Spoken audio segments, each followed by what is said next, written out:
On that day, the market stalls in the border town were bustling, and the air was filled with the smell of hot bread and wet wool. For several years, the town had been living under the rule of a new governor, whom many called a guardian, although in private conversations they used the word usurper. From morning till night, people argued in the square about the price of salt and oats, quarreled over the weight of weights, and measured cloth with yardsticks. No one was surprised by the old knight who made a living doing odd jobs. Sometimes he shoed someone else's horse in the smithy. Sometimes he repaired a broken belt on the fairground carousel, which was pulled by two tired mares.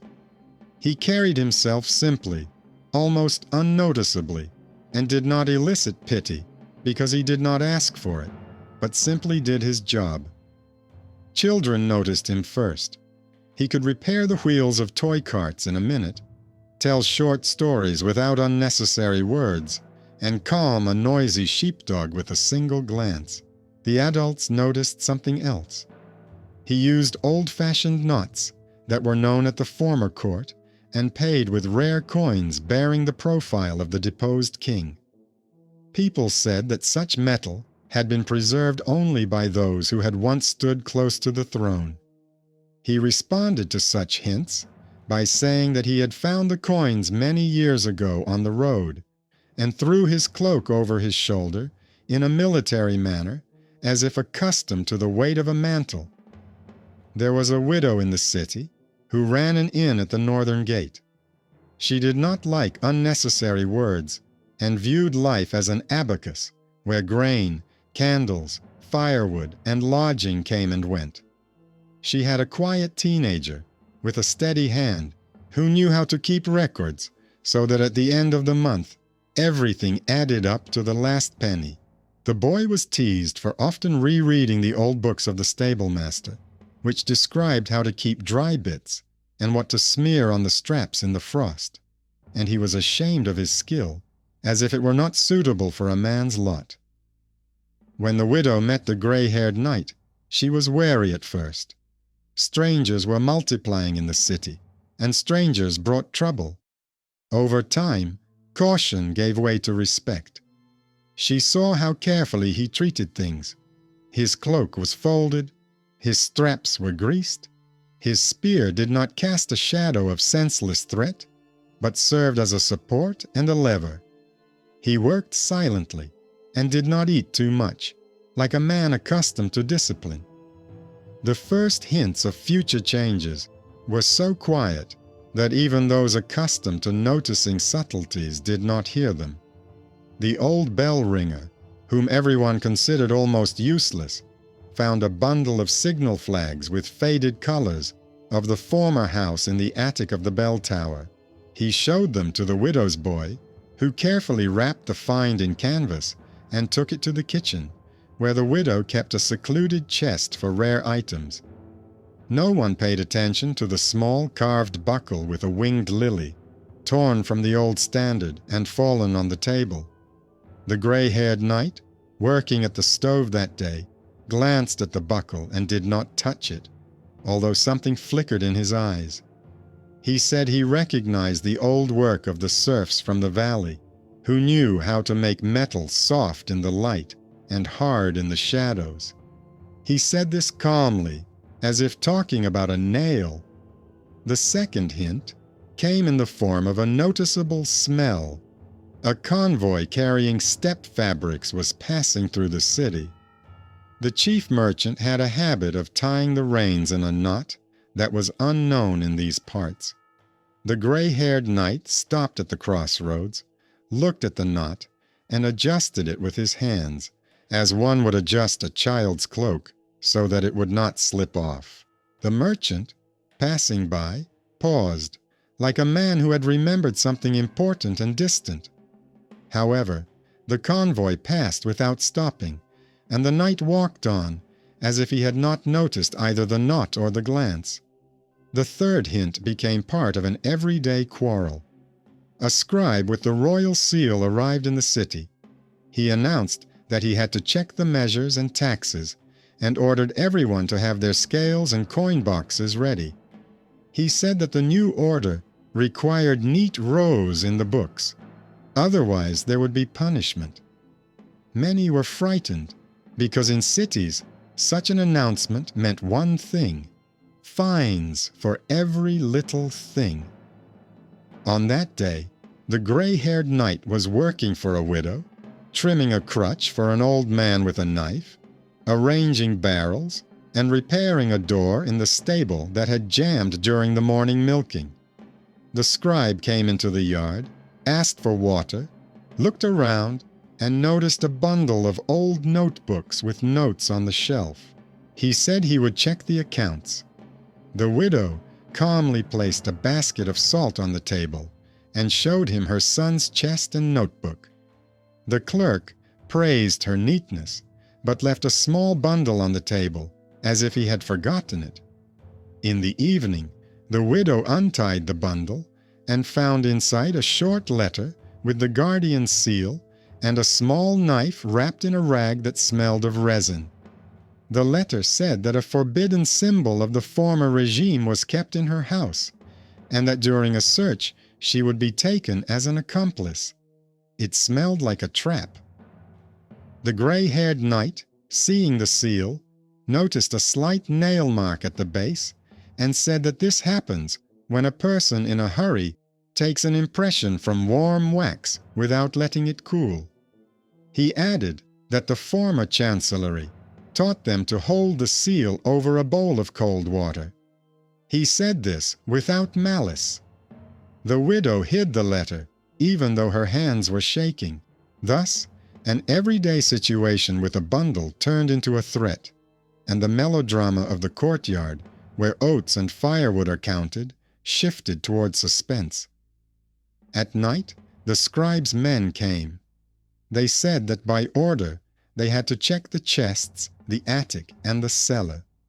They said this in strange voices, as people who do not speak for themselves always do. The widow opened the doors.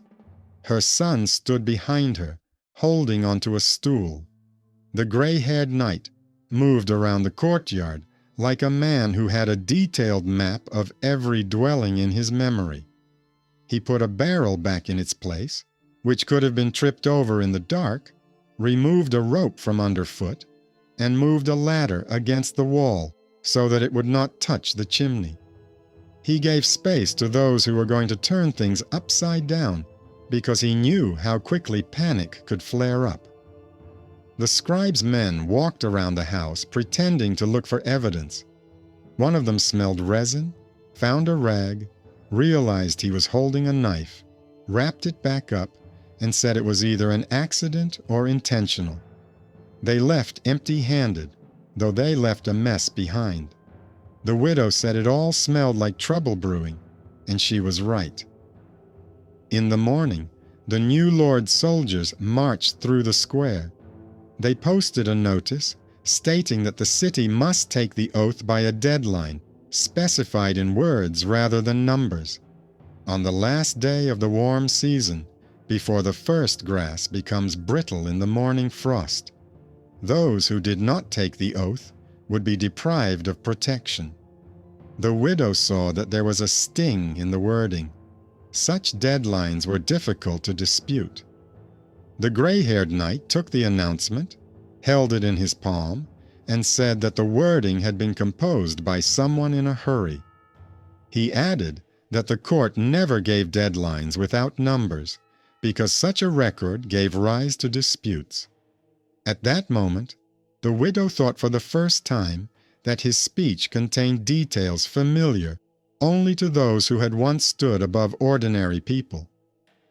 At lunchtime, a wagon train arrived from the steppe, the very one where the chief merchant had tied a strange knot. The wagon train unexpectedly stopped right at the widow's courtyard.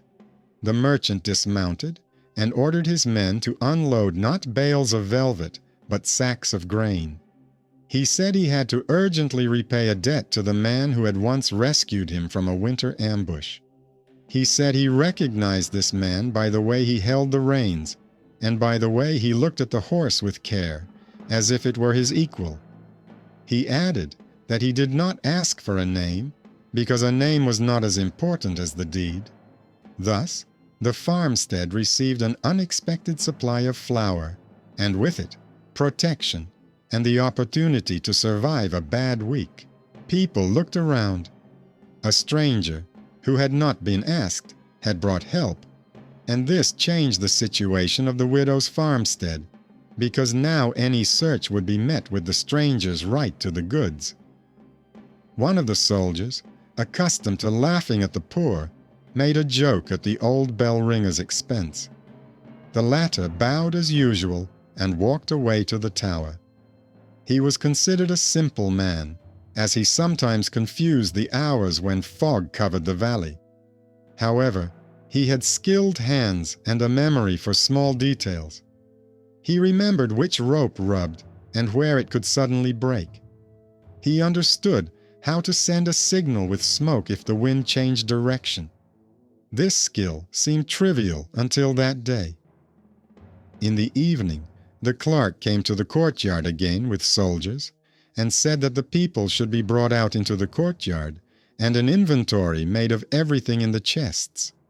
He said that special paper with a seal was required for the inventory, otherwise there would be punishment. The widow did not argue, but her son quietly picked up the expense book, slipped a thin sheet of paper under it, and noted in the margins where the scribe's figures did not add up. The list of taxes included goods that had not been available in the city for 2 seasons. The son showed the page to the gray-haired knight. The knight was not surprised, and said that under the old order, scribes often hid shortages by breaking up lines, because then the eye skims over them and does not see the total amount. He said this simply and calmly, as if he were examining a pattern on a board. At night, another bundle was placed in the widow's courtyard. Inside was a scrap of cloth with a crown and several dry juniper branches, which are used to smear millstones so that less flour is worn away. The bundle was prepared so that it would be found during the morning cleaning. The widow said it was a trap set by unskilled hands, because juniper made no sense in such company. The gray-haired knight led a rope from the stable to the back gate and made a loop on it that would pull the bolt silently. He said that the search would be repeated that night. He was not mistaken. The same people came, but this time with others wearing masks under their helmets. They said they had been ordered to act quickly. They acted quickly and roughly. At the end of the search, one of them pulled out a bundle and said he had found evidence of a connection between the court and the former home. The gray-haired knight stood nearby and listened. Suddenly, he took off his cloak. Underneath was armor, with a crown worn gray. He did not say anything. He just stood there, and the scars on his shoulders spoke for him.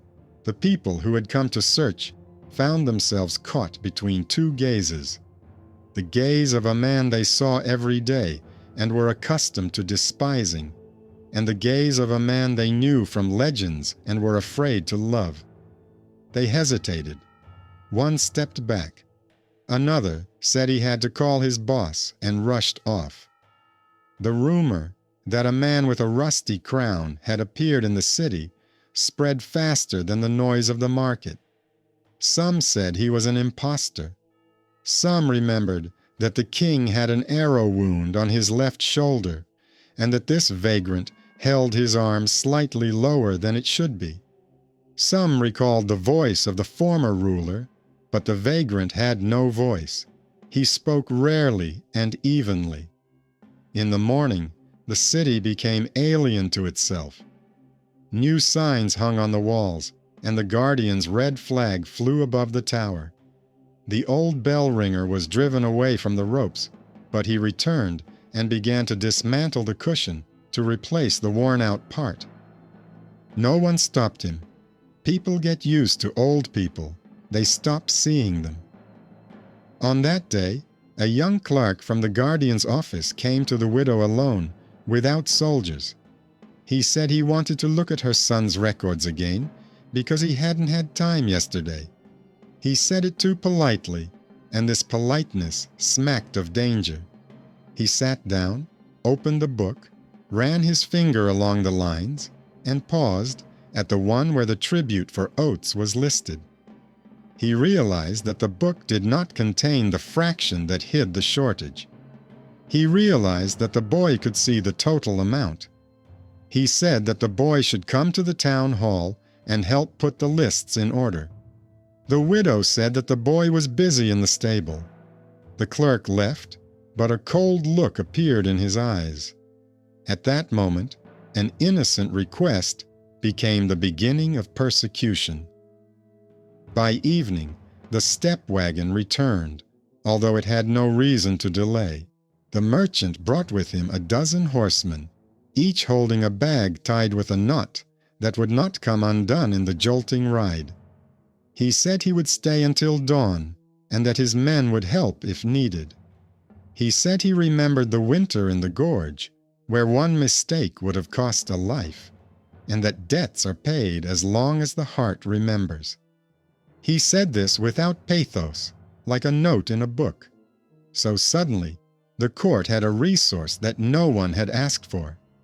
At night, tar bowls flared up on the city walls. A detachment of people in dark surcoats came out of the castle. They headed for the north gate. On the tower, the old bell ringer pulled the rope, and the bell did not ring while he counted his breaths.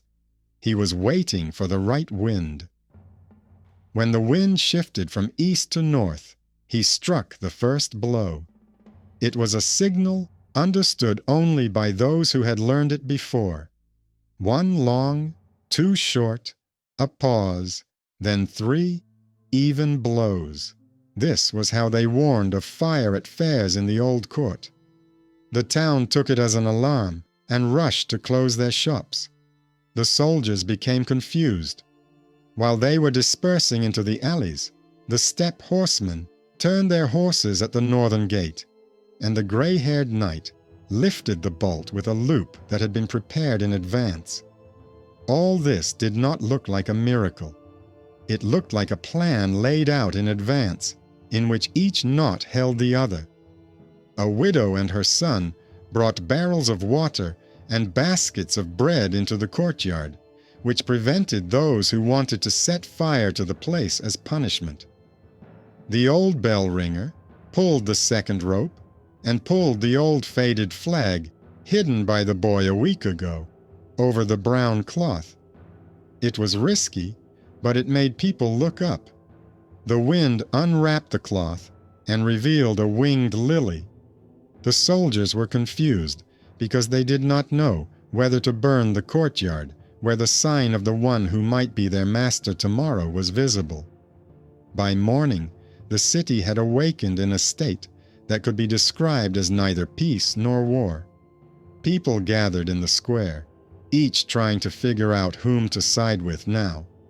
The castle governor, a guardian figure, stepped onto the platform. He said that instigators were at work in the city. He said he would look for the instigators among the artisans and widows. He said this in a condescending manner, as those who look down on others do. At that moment, the gray-haired knight climbed onto the platform, took off his helmet, and showed the people the scar on his left shoulder that the old soldiers had talked about. He said little, but it was enough. He said he did not want bloodshed in the city, and that everyone would have to make a choice, especially the governor himself. He said he was not going to hide in someone else's infirmary. He spoke quietly, but those standing in the back rows could hear him. People did not like loud speeches, but they liked precise and simple phrases. He knew how to speak like that. Among the crowd was a woman in a black headscarf, who was called Mother at the monastery on the hill. She had lived there for many years, and many believed she was from the provinces. because she had a peculiar accent. She held her hands to her chest, where the round coldness of stone could be felt under the fabric. The gray-haired knight saw her and fell silent.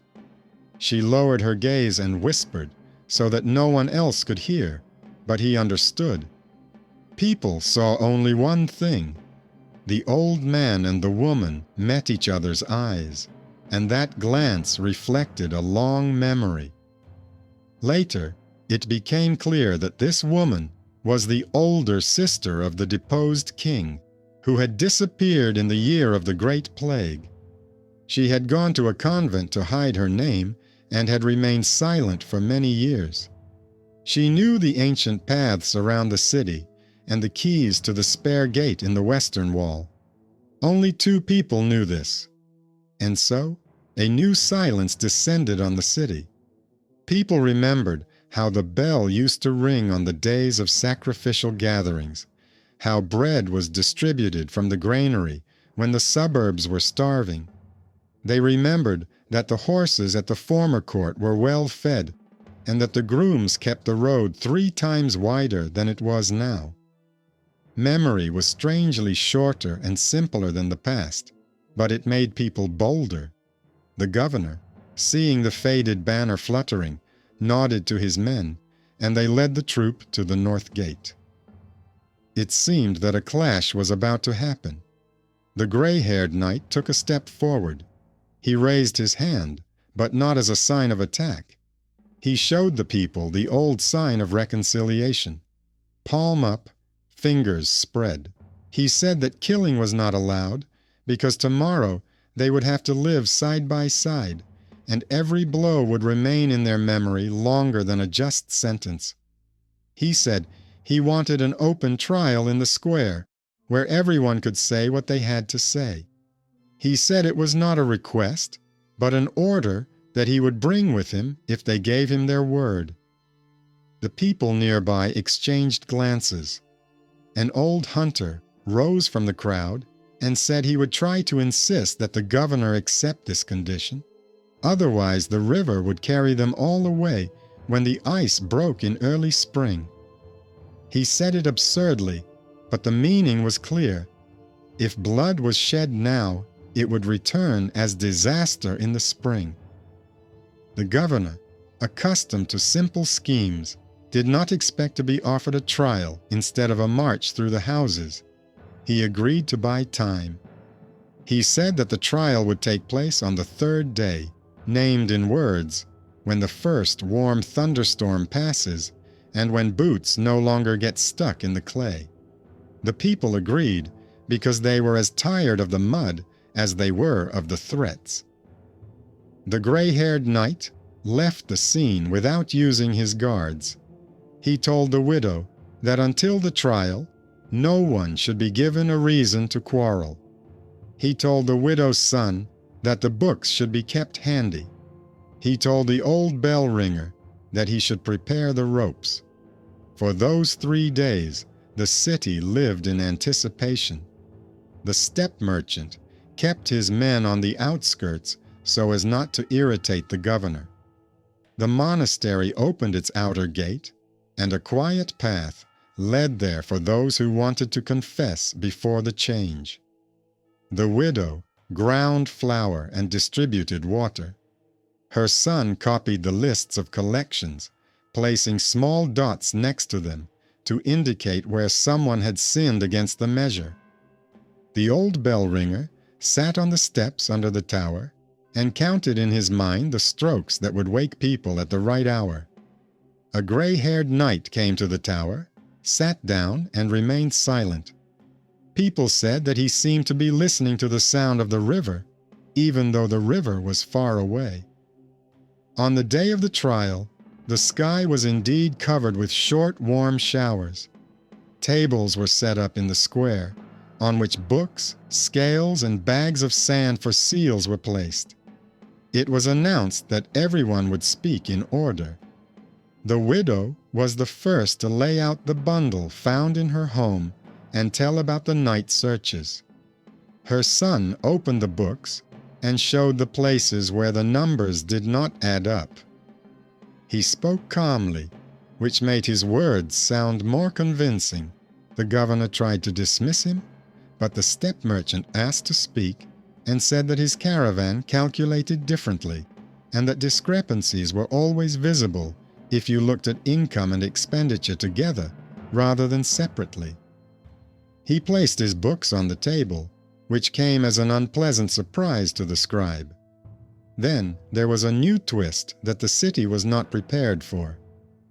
One of the guards carried a boy from the tower out from under a shroud. He was the bell ringer's assistant. The guard said that the boy had tried to raise the old flag on the tower without permission. He said it was an attempt to disrupt order. The people began to murmur. The old bell ringer rose slowly and said that he had raised the flag himself, and the boy had only held the knot so that the wind would not tear it down. He said he took responsibility for it.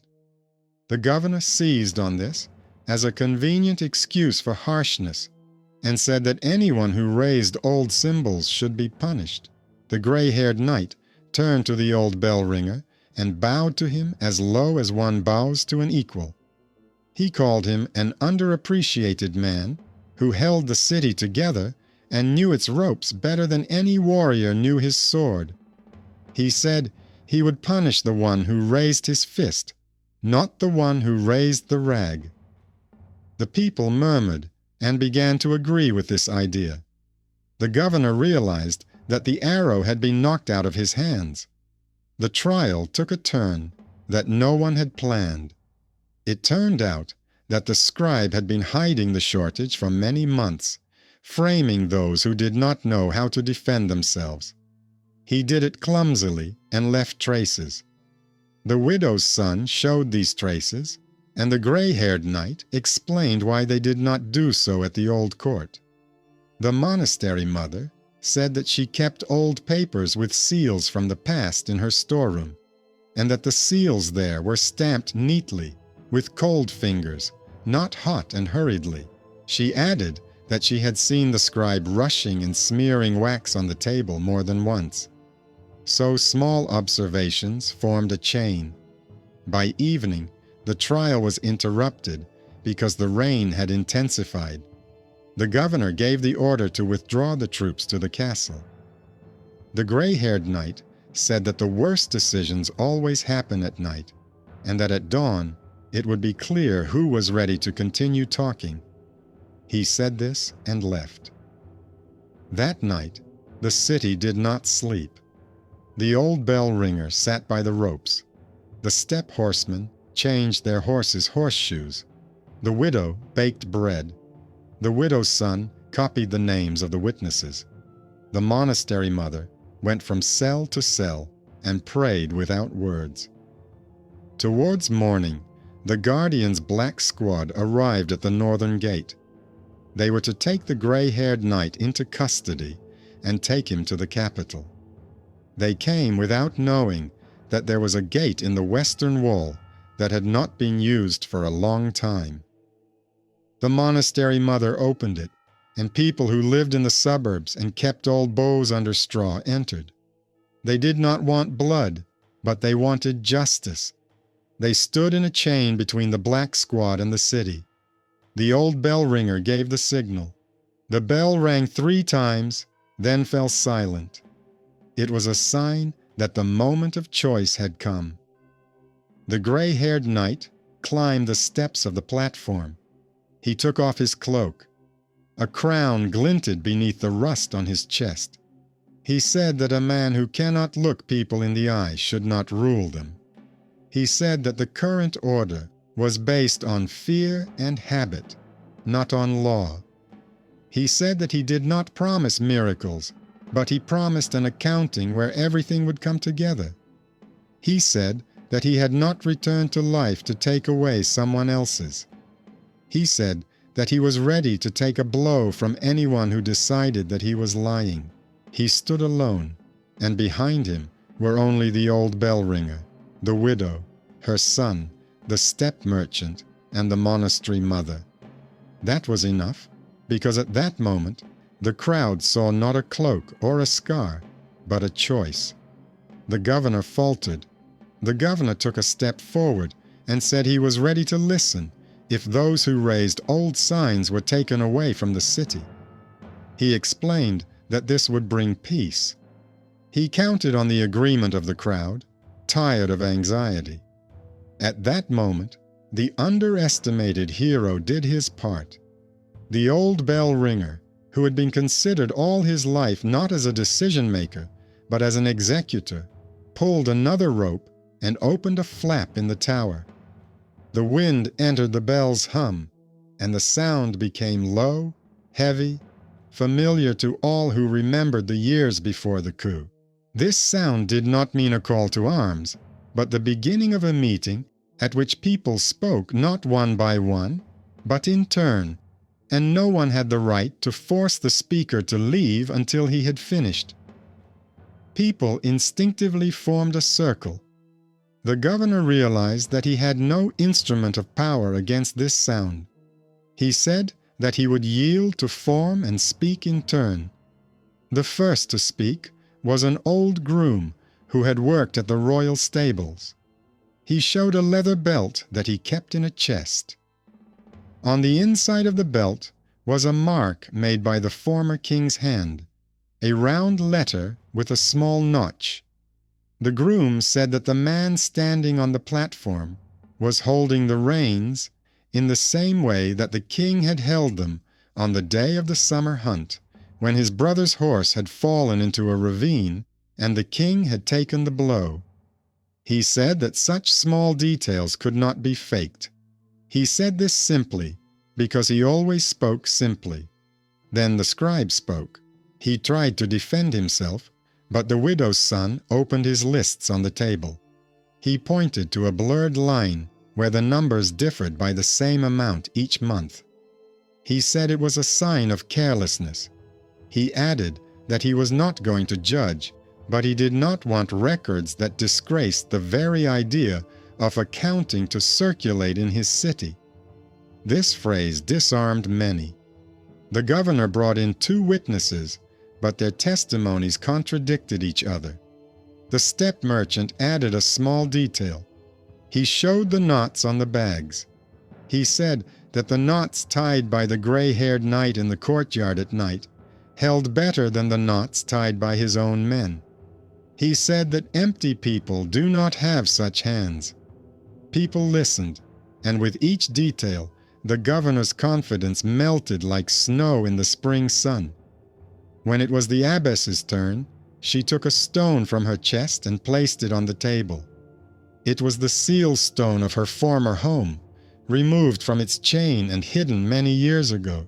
She said she had kept it not for the sake of power, but for the day when she would need to prove her lineage without a sword.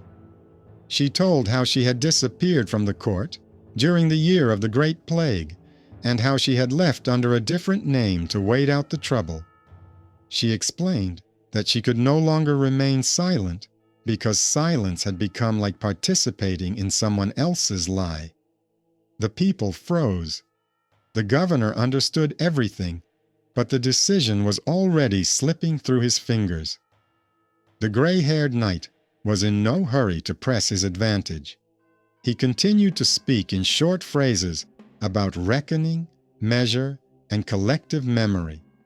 He said that order should be maintained not by fear, but by a habit of steady work. He said that a boss who keeps his books in order will not like disorder on the streets, and vice versa. He asked to hold the trial until the end of the day and offered an open choice. Either the city remains under the Guardian's control, or it returns the one it sees before it. He did not demand an oath now. He postponed it until the evening, when people's heads would cool down.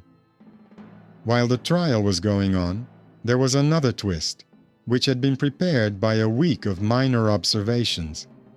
Until that day, no one had connected the widow and the nun. In the square, they looked like strangers. But in the evening, an old woman from a suburban village pushed a girl from the monastery orphanage toward the table.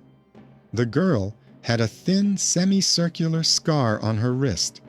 The widow turned pale. The Mother Superior covered the stone on the table with her palm. It turned out that many years ago, the widow, then a young servant in the palace kitchen, had helped carry a baby out of a burning wing. The baby was born to the king and a woman from a minor family.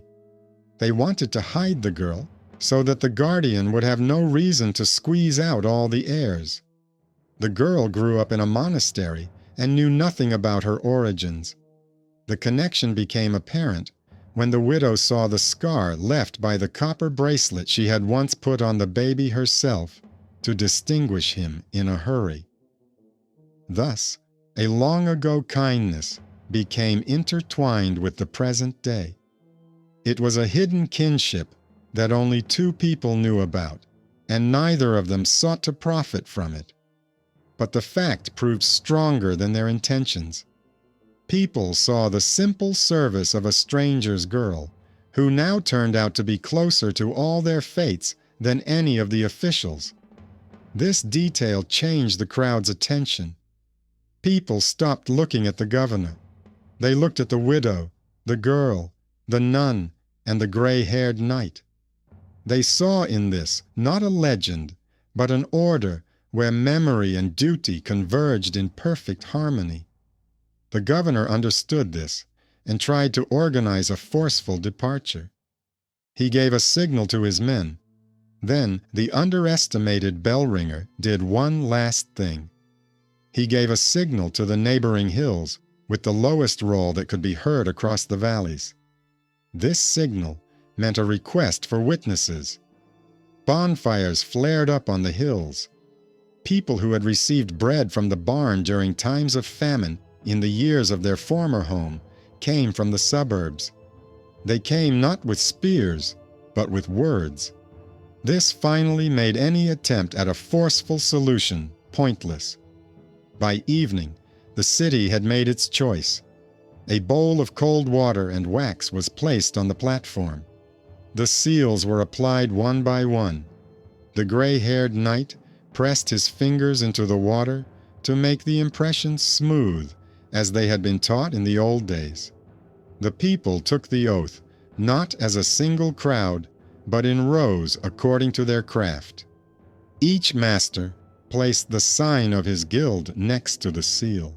It took many hours, but no one left. The governor did not flee. He stood and watched as the city slipped away from under his feet. At dawn the next day, the gray-haired knight set off for the castle. He did not take a single step horseman with him. He walked on foot with the old bell ringer, the widow and her son, the monastery mother, and the girl from the orphanage. At the gate, they were met by guards, bewildered by the unmilitary scene. Inside the castle, there was a lot of emptiness. In the main hall hung shields covered with dust. On the wall above the fireplace hung a tapestry with the same winged lily, only without gold. The gray-haired knight took off his cloak and hung it on a cloak hook, like the master of the house. He said that orders affecting the life of the city would henceforth be announced during the day in the square. He said that the castle had a service and an account.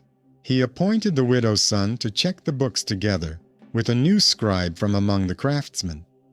He asked the steppe merchant to stay until the end of autumn and help establish trade. He told the abbess that without her, there would be no peace at court.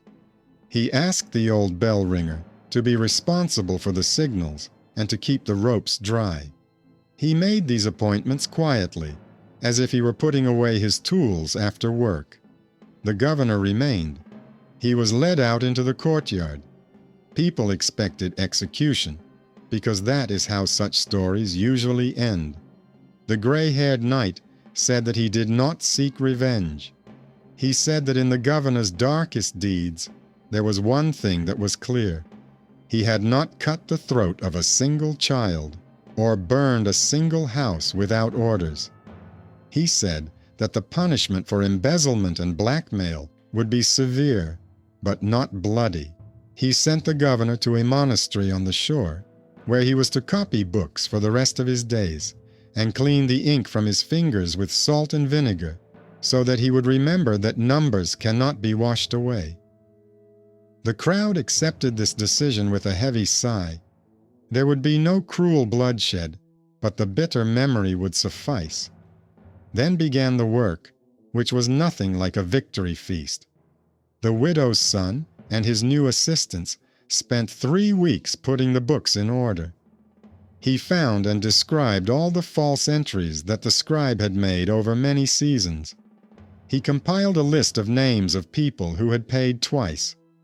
The widow kept track of the grain in a new way, strictly separating what was going to market from what had to be set aside for the winter. The steppe merchant accepted old debts not in silver, but in bales of wool, so that the city could survive the cold. The monastery mother opened the lower storeroom, which no one had entered for many years, and brought out yellow bundles of paper with blank margins for new entries. The old bell ringer dried the ropes, and the tower smelled of salt water, because he washed the ropes as he had been taught when he was young, when the castle was still different. Over time, people stopped looking back at every sound of the bell. The city got used to the new silence, in which the court proceeded infrequently but steadily. In the taverns, people argued again about the price of oats, and it seemed like a sign of normal life. The gray-haired knight rarely went out on the platform. He kept his word and did not turn the square into a stage. He spent more time in the stable, where in the evenings he talked to the horses as if they were his comrades in service. He could shoe a horse without unnecessary movements, and smiled more often at animals than at people. This annoyed some because they wanted a legend, but saw a man who stubbornly did simple things. But that was what kept the city going, the habit of working on the little things. There were various stories about the scars on his shoulders. Some said that he had pulled out the arrow himself without a groan on the day the court fell.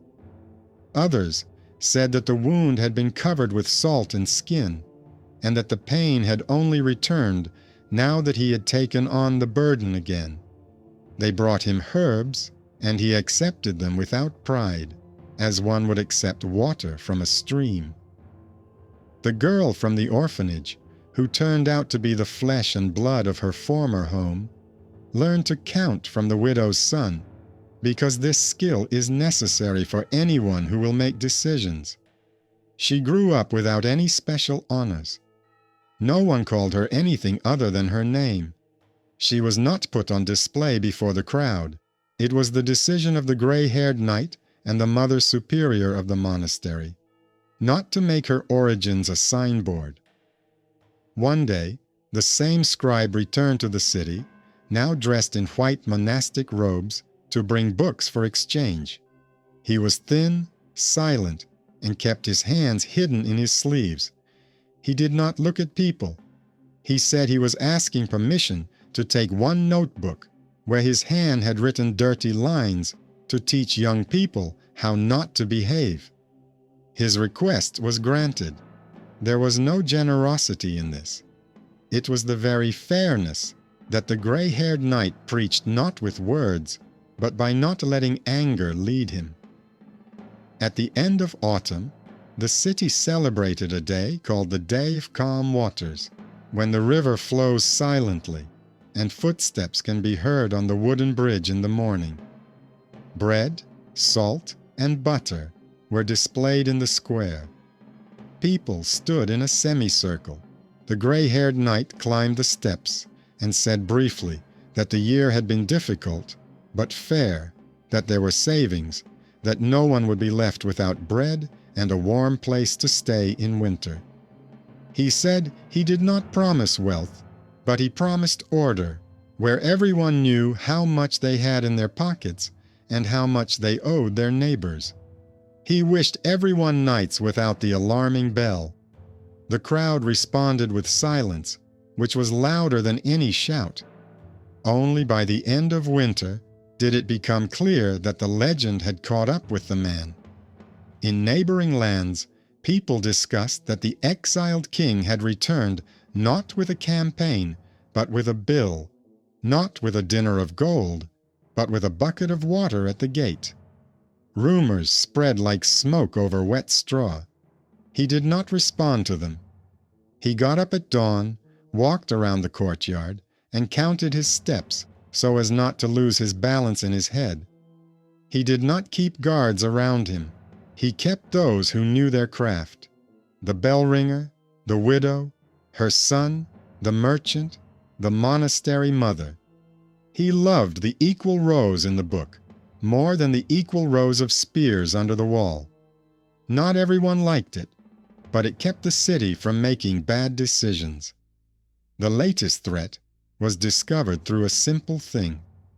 A package of dried herbs arrived at the widow's courtyard. It bore the seal of the steppe market. Inside was not grass, but a fine powder that corroded the skin. It was a poisonous compound used to damage ropes and belts. The package smelled of rot. Normally, it would have been taken to the healer's cell and put away.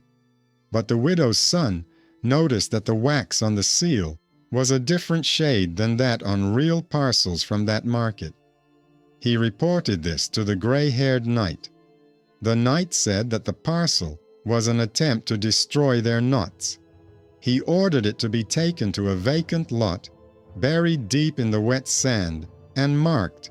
He called the old bell ringer and asked him to check all the ropes. So a simple thing, a parcel of herbs, became another little thriller in everyday life.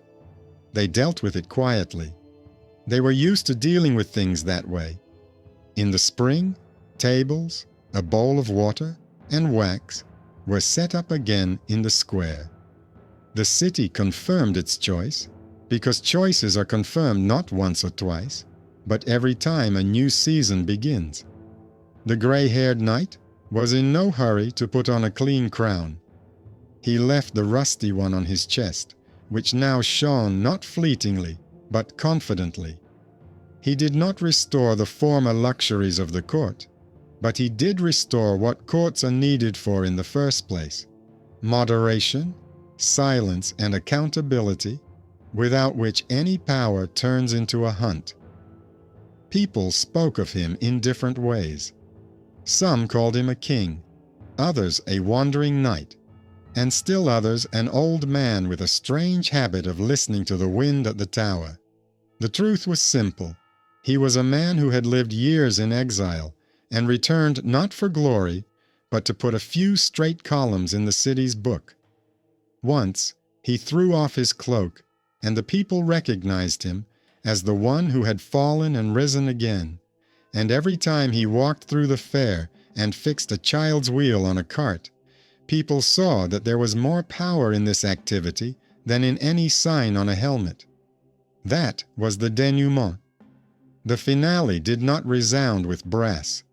It consisted of dozens of quiet choices, in which the widow, her son, the old bell ringer, the girl from the orphanage, and the steppe merchant each made a simple but correct move. An unexpected benefactor arrived that day when he was not called upon, and gave enough to make it possible to resist. The underappreciated hero pulled the rope like no one else could and turned the crowd into a united circle. The hidden kinship came to light not as a trump card, but as a reminder of long-ago kindness. The boy's hidden talent, as opposed to his status, manifested itself in his ability to keep score and see deception, and it turned out to be more necessary than any spur on a boot. And the mask and exposure became not a carnival trick, but a person's return to his work, which was not to stand at the top, but to hold the rope steady, to pull steadily, to protect people steadily. And so they lived. And when, years later, Someone brought the new generation the story of the wandering knight who turned out to be an exiled king. People no longer looked for miracles in it. They saw in it their city with an even column of accounts on the last page where everything came together. And that was more important than legends